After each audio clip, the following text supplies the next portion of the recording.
sini saya ingin menceritakan sekaligus mereview dampak yang saya dapati setelah mempelajari interpersonal skill.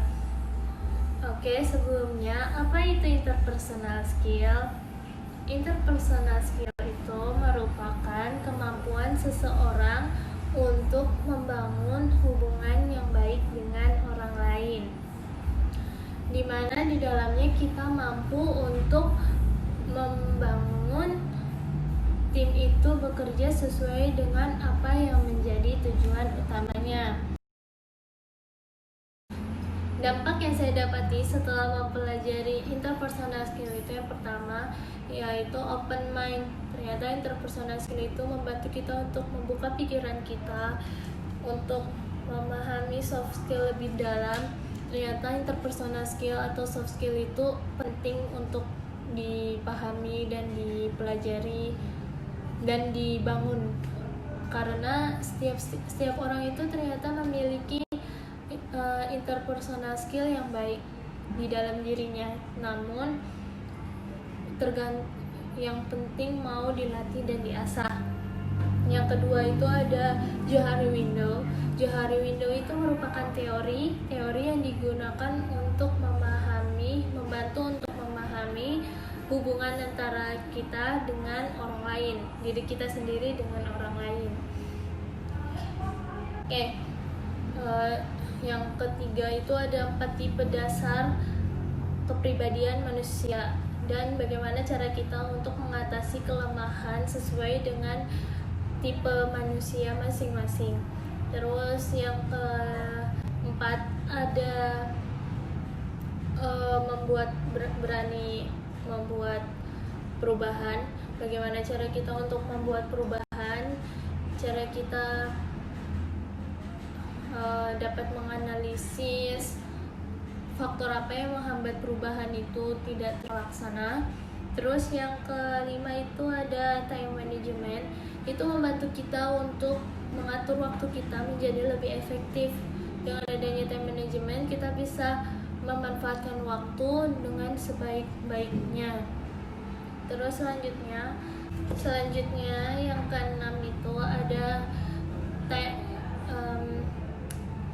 citra diri profesional.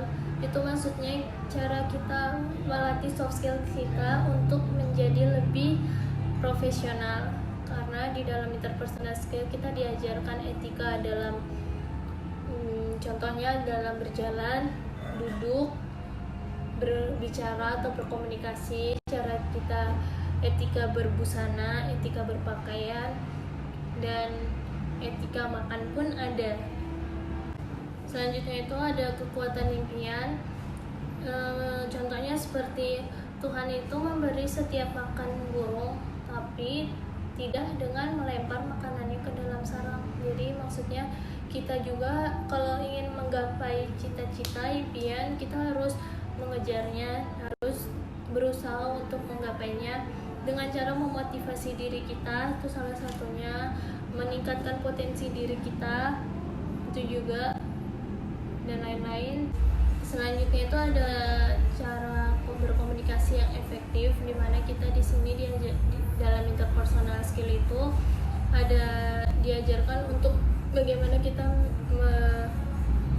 berkomunikasi dengan efektif, karena berkomunikasi itu digunakan sehari-hari juga, tetapi kita di sini diajarkan untuk lebih efektif dan lebih baik.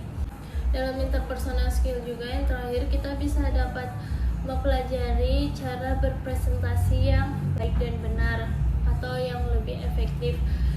Bagaimana cara kita presentasi, apa aja yang perlu diperhatikan, terus bagaimana cara kita menyampaikan materi, bagaimana agar kita bisa mendapatkan feedback yang baik. Itu sangat penting dalam interpersonal skill. Makanya kita diajarkan untuk berkomunikasi, untuk berpresentasi yang baik, seperti itu. Pengembangan ke depan yang ingin saya capai itu terus melatih dan mengasah soft skill yang saya miliki dan